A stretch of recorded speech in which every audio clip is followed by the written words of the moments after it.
안녕하세요. 저는 40이 넘은 두 아들의 엄마입니다. 누군가에겐 이미 떠난 버스일지도 모르죠. 그 말 참 유명하잖아요. 떠난 버스는 다시 돌아오지 않는다. 아무리 손을 흔들어도 아무리 울며 매달려도요. 그런데 말이죠.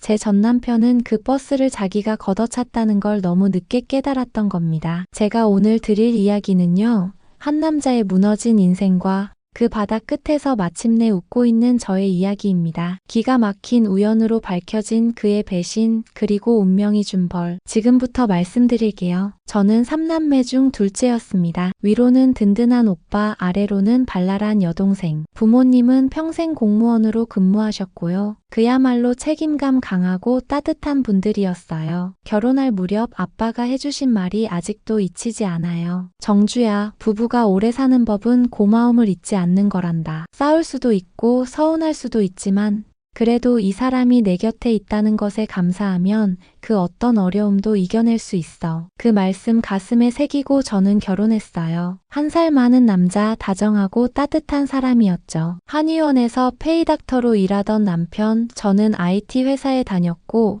능력도 인정받았던 워킹맘이었죠. 맞벌이지만 저녁은 제가 차렸어요. 남편이 그랬거든요. 퇴근하고 집밥 냄새 나는 집에 들어오는 게 로망이야. 그런 말 들으면 마음이 움직이잖아요. 밥 차리고 설거지는 남편이 도맡아 하고 그러다 아이 낳고 출산 휴가에 들어가선 거의 매일 수라상처럼 차려줬죠. 남편은 우리 가족을 참 좋아했어요. 특히 우리 아버지를. 장인어른은 아버지 같지 않고 친구 같아. 자라면서 아버지에게 엄하게 자란 남편에겐 우리 아빠가 따뜻한 벗처럼 느껴졌던 모양이에요. 반면에 시아버지는 무뚝뚝하셨지만 저에겐 한없이 다정했죠. 시장표 목도리며 티셔츠 같은 걸 몰래 사다 주시곤 했거든요. 애미야, 이거 요즘 추워서 샀다. 여자들은 분홍색 좋아하지 않냐. 그 촌스러운 분홍 목도리 저는 늘 목에 두르고 다녔어요. 시어머니도요. 저를 처음엔 며느리로 곧 딸처럼 아껴주셨어요. 같이 찜질방 가고 네일 받고 쇼핑하며 진짜 친구처럼 지냈죠. 시댁과 친정 전부가 제겐 사랑이었고 저는 그들 곁에 오래 있고 싶었습니다. 그런데 어느 날 남편이 집에 와서 얼굴을 잿빛으로 하더라고요. 여보 미안해 주식에 손댔어. 좋은 정보라 확신했는데 다 날렸어. 저 몰래 거액을 투자하고 말았더라고요. 이유는 그럴듯했죠. 한의원 개원하려면 큰 돈 필요하잖아. 강남에 대로변에 몇 층짜리로 화끈하게. 전 그 말을 듣고 눈앞이 캄캄했어요. 믿음이 깨졌거든요. 하지만 아버지의 말이 떠올랐어요. 고마움을 잊지 말라고 했던 그 말 결국 한번 용서했습니다. 대신 경제권은 제가 쥐었고요. 허리띠 졸라매며 살았죠. 남편도 절약에 동참하며 노력하더군요. 그렇게 3년 후 마침내 남편의 한의원이 개원했어요. 위치는 강남은 아니지만 깔끔한 주택 인근 단독 1층 건물. 소박하지만 성실하게 시작했죠. 직원도 3명이나 됐어요. 밝고 친절한 간호조무사 2분,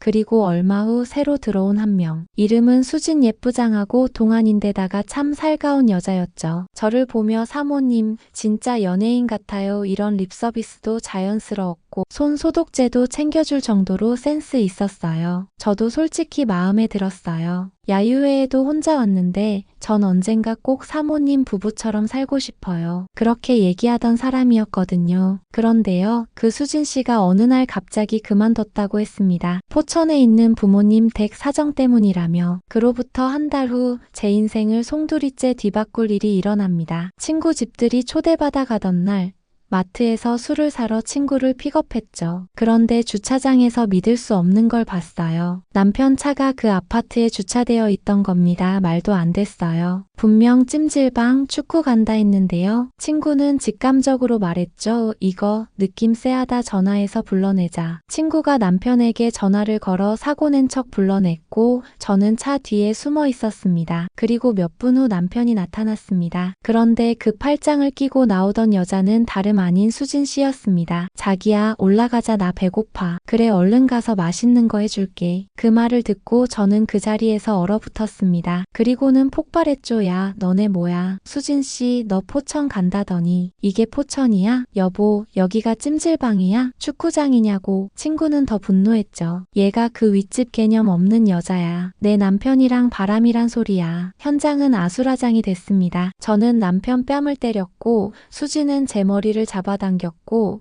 친구는 수진을 머리채로 잡아 흔들었죠. 심지어 다른 친구들까지 도착해 남편과 상간녀에게 화풀이를 했습니다. 결국 우리는 경찰서까지 갔지만 고소는 없었습니다. 왜냐고요? 남편이 수진과 살고 싶었거든요. 집도 주고 재산도 넘길게 양육권도 너 가져. 이혼해줘. 그렇게 말하더군요. 저는 끝까지 침착했어요. 좋아, 이혼해줄게. 대신 조건이 있어. 애들 앞에 절대 그 여자 데리고 나타나지 마. 각서까지 쓰게 하고 그날로 짐 싸서 내쫓았습니다. 그런데 며칠 뒤 시아버지가 피멍든 남편을 끌고 오셨어요. 이 쓰레기 같은 놈아, 며느리한테 어떻게 그럴 수 있냐. 남편 제대로 맞았죠. 시댁에서도 쫓겨났고 결국 수진이 집으로 들어갔다더군요. 그 이유는 우스울 정도예요. 친구가 엘리베이터 앞에서 남편을 보고 소리쳤대요. 아주머니들, 이 사람 제 친구 남편인데 바람 펴서 여기 8층 여자랑 살아요. 창피함에 남편은 계단으로 도망쳤답니다. 결국 둘은 아파트를 떠나 도망치듯 이사 갔고요. 저는 상간녀에게 위자료 소송도 했죠. 남편은 빈털터리로 떠났고 저는 회사에서 승진했습니다. 두 아들과 함께 잘 살고 있어요. 아이들은 제 말을 정말 잘 듣는 든든한 아들로 자라고 있고요. 그리고 얼마 전 남편에게 전화가 왔어요. 여보, 수진이랑 헤어졌어. 바람 피우더라고. 이젠 나도 버렸어. 전 그저 웃었어요. 내가 그 얘기 들으려고 받아준 줄 알아? 아니야. 네가 얼마나 엉망진창이 됐나 확인하고 싶었을 뿐이야. 버스는 떠났거든. 다시는 연락하지 마. 이제 저는 말할 수 있어요. 진짜 복수는 그들보다 100배, 1000배 더 잘 사는 겁니다. 제 옆에 늘 있던 가족, 아이들, 그 익숙한 일상, 그게 얼마나 큰 축복인지 이제는 알았거든요. 여러분, 제발 익숙함의 소중함을 잊지 마세요. 한번 떠나간 기적은 다시 돌아오지 않아요. 그 사실을 늦게 깨달은 사람들의 뒷모습은 참 초라하답니다. 감사합니다.